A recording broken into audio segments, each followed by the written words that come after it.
Voltamos com o Jogo do Poder, hoje entrevistando o secretário estadual do Ambiente, Carlos Mink. Secretário, na última semana, o senhor ameaçou cassar a licença ambiental provisória da Companhia Siderúrgica do Atlântico na região de Itaguaí, por conta da poluição provocada pela indústria. Há muita polêmica em relação à CSA.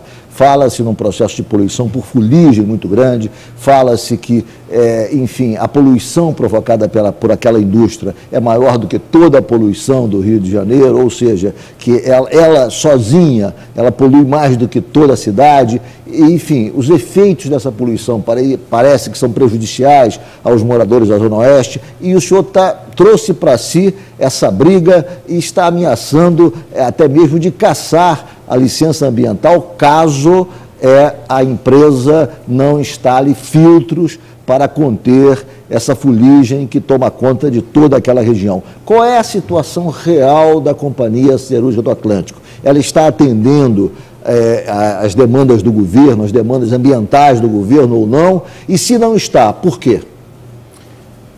A CSA é uma grande siderúrgica, maior investimento privado do Brasil e da América Latina. E eu quero dizer que eu não sou contra que exista uma siderúrgica, até porque se a gente exportar minério de ferro e importar o aço, a gente está criando emprego na China. Eu prefiro que o emprego fique aqui, mas não de qualquer maneira, ele tem que se sujeitar à nossa regra. Então, a CSA, desde a sua construção, cometeu muitas falhas. Cortou manguezal, a gente foi em cima, multou, teve que plantar 5 vezes mais, desviou um rio, foi embargada, a gente ficou em cima. Eu quero dizer que nem fui eu que dei a licença original, mas ficamos em cima controlando. Muito bem. Agora, eles cometeram alguns erros. Quais foram? Operacionais. Por exemplo, eles tinham que ter uma lingotadeira. Aí planejaram mal, não funciona. Então, você pega o coque você junta o carvão com ferro, faz o coque. Aí você leva para o alto forno, faz o gusa. Aí o gusa vai para a lingotadeira ou para a cearia. Quando não consegue ir para nenhum dos dois, que você joga no tal poço de emergência e levanta aquela nuvem de prata, que é ferro e carbono. Incomoda tremendamente os moradores. É bom que se diga que as poluições industriais tradicionais, monóxido de carbono, dióxido de enxofre, estão sendo monitoradas, não estão fora do padrão. Inclusive, Ricardo, o que você falou em relação a isso de poluir tanto quanto as outras indústrias todas juntas, é em relação ao CO2, que é o dióxido de carbono. O dióxido de carbono aquece o planeta, e é um desastre para o planeta. Mas para quem está perto, isso não é isso que faz mal. A chaleira da sua casa, quando você faz um chá, a prosaica chaleira. Emite CO2, que é vapor. Né? Então, é ruim emitir muito vapor? É. Por isso a gente está obrigando, o Rio foi o primeiro estado que obrigou as empresas a declararem o CO2 que emitem e plantar milhões de árvores, fazer várias outras coisas para abater ou mitigar essa emissão que o planeta não aguenta. Mas também dizer que isso é poluição e que vai afetar quem está em volta, não. Agora, essa nuvem de prata estava criando muitos problemas. Quem tinha asma entrava em crise. Quem tinha alergia entrava em crise. Quem tinha doença de pele piorava.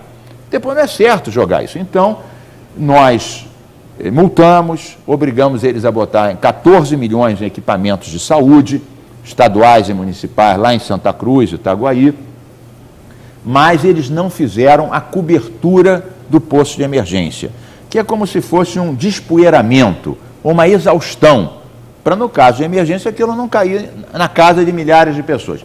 Eles não cumpriram a primeira, não cumpriram a segunda, a gente viu que multa não...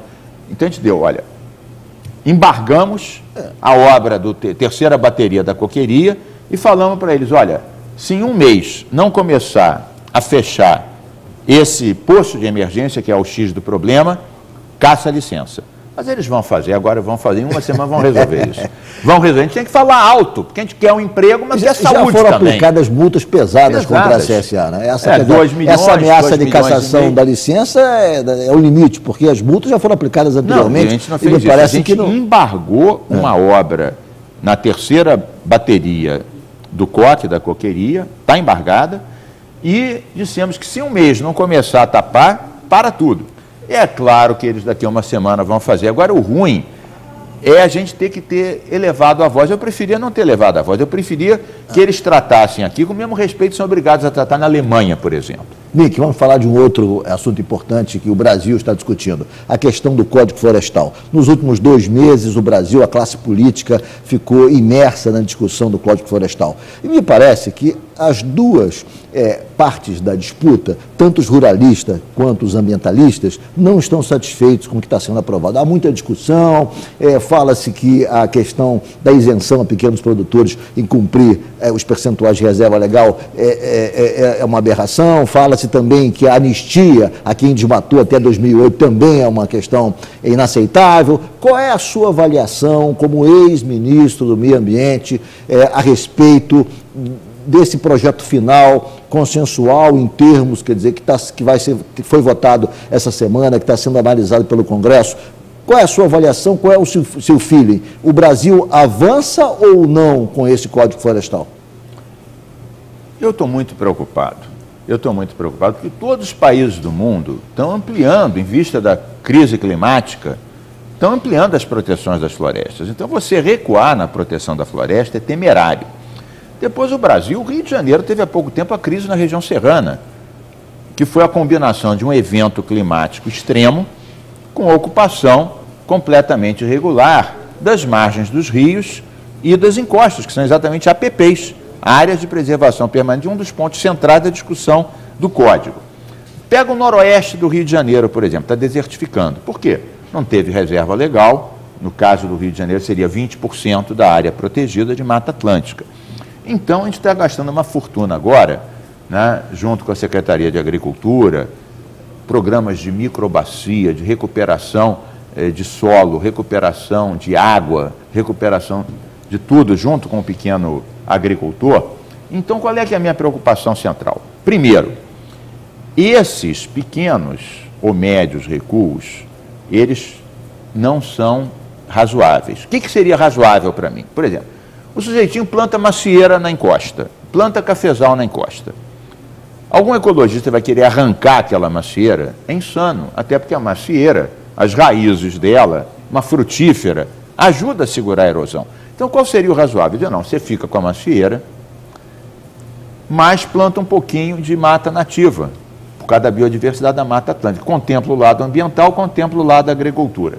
Eu acho que faltou um pouco de bom senso. Agora, uma grande preocupação minha é o cumpra-se, porque durante 50 anos, nós ambientalistas impedimos que passasse a motosserra em cima do Código Florestal, mas não tivemos força para fazer com que ele fosse cumprido, aplicado. Quando eu estava no Ministério, uma das coisas que eu preparei e o Lula assinou como decreto, foi o decreto Mais Ambiente. Em dezembro de 2009, uma semana antes, nós íamos para Copenhague. Esse decreto era ajudar as pessoas que querem cumprir com recurso, crédito, tecnologia. Por exemplo, você chega para um pequeno e fala, faz a verbação da reserva, ele não sabe o que é.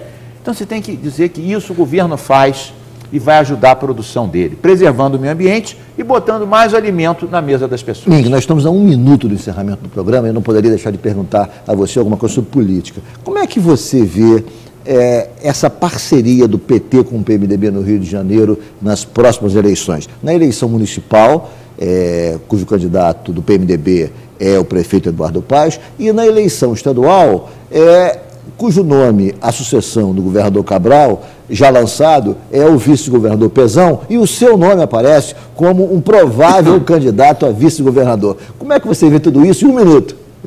Olha, eu vejo bem, né? O PMDB participa como vice do governo Dilma, né? Nós, do PT, temos algumas secretarias no governo Sérgio Cabral que nos trata muito bem, nos prestigia. No governo Eduardo Paes, nós temos o Bitar, o Marcelo, fazendo ótimos trabalhos, então acho natural que na prefeitura tenha coligação, que o vice seja do PT. Eu falei tanto com o Eduardo Paes quanto o Sérgio Cabral, os dois são favoráveis à coligação e favoráveis que o vice do Eduardo Paes seja do PT. Em relação ao outro ponto, é um pouquinho mais longe. O Pezão é o candidato do Sérgio Cabral, o Lindbergh também se lançou candidato, a gente tem que ver se vai ter essa coligação ou não vai ter a coligação. Eu acho que a gente pode trabalhar na linha de ter uma coligação. Agora, eu acho que a gente não pode olhar daqui a 4 anos e prejudicar as alianças de agora, porque eu quero fazer muitas alianças para dar uma governabilidade para o Sérgio Cabral, para o Eduardo Paes e para minha querida amiga Dilma, que foi minha companheira da resistência armada. Muito obrigado pela entrevista, foi um prazer recebê-la no Jogo do Poder. Obrigado você e boa noite. Muito obrigado principalmente a você que nos acompanhou até agora pela Rede CNT. O Jogo do Poder volta no próximo domingo às 11 da noite. Muito obrigado pela audiência e até lá.